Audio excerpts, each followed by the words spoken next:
A day after a high-intensity explosion outside Red Fort killed at least 8, the Delhi police have obtained CCTV footage showing the suspect's I-20 car entering and exiting the car parking space. And a case has been registered in connection with the blast under the Unlawful Activities Prevention Act, which is India's main anti-terrorism law. According to the Delhi police sources, the footage indicates the suspect was alone at the time. Delhi police investigation reveals the I-20 car involved in the blast was parked near Red Fort 3 hours prior. CCTV footage shows it entered the parking at 3:19 p.m., exited at 6:48 p.m. into a crowded area. According to officials quoted by news agency PTI, the Delhi police have detained the car's owner, identified as Mohd Salman, in Haryana's Gurugram. The official then added that during questioning, Salman said that he sold his car to a person in Okhla named Devinder. Later, the vehicle was again sold to someone in Ambala. The police are tracing the people. Delhi police sources said searches were conducted throughout the night at hotels in Paharganj, Daryaganj and surrounding areas, leading to the detention of 4 individuals. Also, according to sources, 2 individuals have been picked up by security forces from South Kashmir's Pulwama for questioning as part of the probe into the blast. The explosion came on the same day that a major interstate terror cell was busted. 2,900 kilograms of explosive material were seized from Faridabad on Monday in a joint operation between Haryana police and the Jammu and Kashmir police. Home Minister Amit Shah will hold a high-level meeting with senior Home Ministry officials. Earlier, speaking to the media, Home Minister Amit Shah said that he is in touch with the Delhi Commissioner of Police and Special Branch in charge, and all possibilities are being taken into account. Sir, आपको लगता है कि इस हमले के पीछे ये जो ब्लास्ट हुआ इसके पीछे कोई आतंकी हमला है या कोई भी प्लानिंग यहाँ पर की जा रही है? देखिए, हम सभी एंगल्स को ओपन रखकर सभी दृष्टि से जांच कर रहे हैं। घटना किस कारण से हुई ये अभी कहना बहुत मुश्किल है। All right, for more on this, I'm now being joined by our correspondent Dharamjot Kaur, who is joining us live on the broadcast. Dharamjot, you're there on ground. Give us anything more that we've picked up. We understand that the police is studying the CCTV footage, and what more do we know as of now? Well, Shivan, I'm standing right outside the parking lot from where the CCTV footage that we've been seeing since early this morning has been put out for everybody to see. Behind me in the parking lot, this is right behind me is the exit point. Just a few meters away is the entry point of this particular parking. These are the only 2 points of exit and entry for this particular open public parking that's available right in front of the Sunehri Masjid and one of the entries of the Red Fort. Having said that, what we're seeing from the CCTV footage so far, there are more than 100 clips that the investigating agencies are probing at this moment. They're going through it with a fine-tooth comb to try and establish a trail of the vehicle in question, the Hyundai I-20, which was involved in the explosion last evening.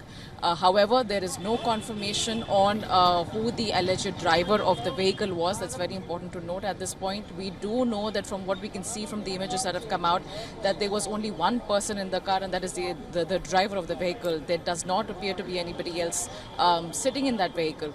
But again, the identity of this person is not confirmed. There are a lot of connections being drawn. There is a lot of speculation. All possible angles are being probed by investigating agencies, whether it's a possible terror angle and a sinister plot involved. All of those angles are still under investigation, but there is no official word with respect to any development on suspects so far. So that's very, very important to note. We do understand, Shivan, and this has been public discourse since late last night, about how the entire explosion unfolded just hours after an entire terror module was busted in Faridabad early on Monday morning. However, police or investigating agencies have not created any direct link between the two as of now. How that situation unfolds, we're still waiting to see. As you rightly mentioned, there is going to be a high-level meeting in a few hours from now at the Home Ministry, with the Home Minister chairing the meeting with senior officials from the Ministry and also from investigative agencies. But there is no official word on any of these developments. At this point, it's all speculation. What we know so far is at least 8 people are dead. There is a 9th unfortunate body part that the LNJP hospital is still trying to identify. Very, very tragic circumstances.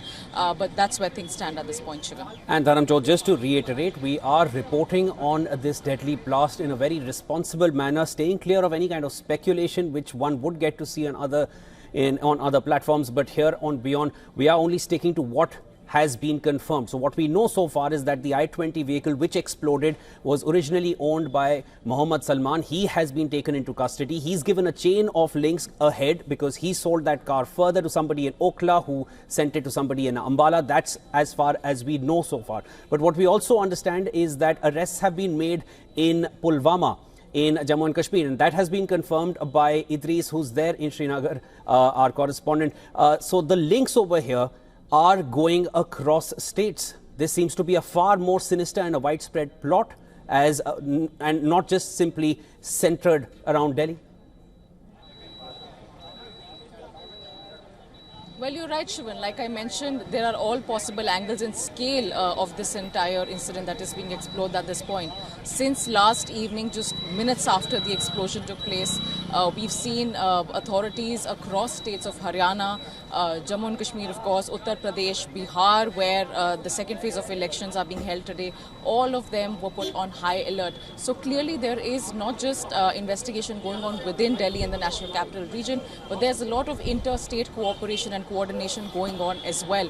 How far this reaches out, what kind of connections are drawn, whether it's transnational, whether it's domestic, all of those links are being very, very finely probed at this point. But again, nothing can be said for sure unless there is an official statement from investigating agencies with respect to what the developments are on this particular incident. Shivan. And Dharam, I'll now request you if you could just show us around exactly where you are standing and what really happened here last night. The car was parked in the parking lot for about 3 hours near Soneri Masjid, if we've understood that correctly. If you can show us around, and like to take you full frame, and our director can focus on exactly, the cameraman can pan around and show us, if you can guide us what happened last night.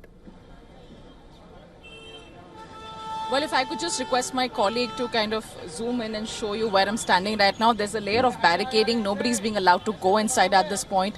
Only police vehicles are being allowed in and out. Police personnel are being allowed in and out. This barricading has been put here since late last evening, and there's more security personnel present over here ever since the CCTV footage came out. So right behind me, the first gate that you see is the exit gate of the public parking lot. That's where all vehicles, all tourist buses are parked for people who wish to go to the Red Fort. So from here, a few meters ahead is where the Red Fort entrance is, and people have to go on foot. Now, this parking, this is the exit gate, as I mentioned. Just ahead of it is the entry point for vehicles to enter. The exit gate CCTV image is what we've seen coming out since early this morning. When we see in an image the vehicle coming out, and we see a half face of a man outside of the I-20 vehicle. Yes. But so far, again, I'd like to mention, we don't know for sure who this person is. We're waiting for confirmation on this suspect's identity. But like I mentioned, this entire area remains barricaded. No civilian access is being allowed. Even media personnel are requested to stand behind this. Only security personnel can cross this at this point of time, Shivan. And Dharam, the car would have exited from the exit gate in that parking lot. After that, it turns towards one of the sides. Had it taken a different turn and gone towards a more populated area, the death toll or the destruction would have been catastrophic, or far more than what we are already seeing as of now. If you've understood the movement of the car from what we've tracked with the CCTV, whatever more you know, if you can guide us further, giving us an understanding of where you're standing and where that exit gate is. I'll again request you to show us around. Well, Shivan, just to reiterate, so far the CCTV trail that police has confirmed is that the vehicle came from the Daryaganj side, which is on the opposite side of where I'm standing right now. And a lot of parts of Delhi have access to the Red Fort via the Daryaganj side, and I'm standing at the opposite end of it right now. From Daryaganj, the road goes straight towards Jama Masjid metro station, and then ahead to the Red Fort metro station, which is bang opposite one of the gates of the Red Fort monument. And that gate also opens opens to the entire ground where a lot of festivities and commemorations are held. In fact, when I was there last night, I pointed it out, temporary structures are being constructed over there at this point for a massive prayer ceremony that will be held on November 22nd and 23rd in the martyrdom commemoration of the 9th Sikh Guru Tegh Bahadur Ji. So a lot of labor was also present over there late last evening when this explosion took place. And there was a lot of activity at the Red Fort area. Having said that, all of it has now been cordoned off. The entire vicinity that we are talking about is within a 2-kilometer radius. So within the 2-kilometer radius, Shivan, you have 4 entry and exit gates of the Lal Killa, the Red Fort metro station. You have the entry and exit point for the Red Fort itself. You have the Suneri Masjid here, which is about 500 meters away from the metro station. Daryaganj Road is about another 400 to 500 meters away. So the entire vicinity, as I've mentioned, falls under a 2-kilometer radius, and clearly wherever the vehicle may have gone, the damage would have been catastrophic. But again, we do not know the nature and scale and the trigger point of this explosion. We also don't know who the person in the vehicle was. So what could have possibly happened, again, is for the investigating officials to determine. And they are doing that at this point as they go through more than 100 different clips of CCTV, from traffic cam footage to other public CCTV footage. And they're going through it with a fine-tooth comb to track back in terms of where this vehicle came from, what time it came from there, where exactly did it land at different hours, and finally at the tragic spot at 6:52 p.m. last night, Shivan. All right, Dharam, as of now, we let you go because we need to wait for more confirmed details to come out so that we can report it further. As of now, you're there on ground, hold fort, and we'll come back to you as and when we have further details to share which are confirmed. That was Dharam Kaur on ground zero, getting us the latest on that blast site where 8 people are confirmed dead from the blast last night. To stay up to speed with the latest news, download the WION app and subscribe to our YouTube channel.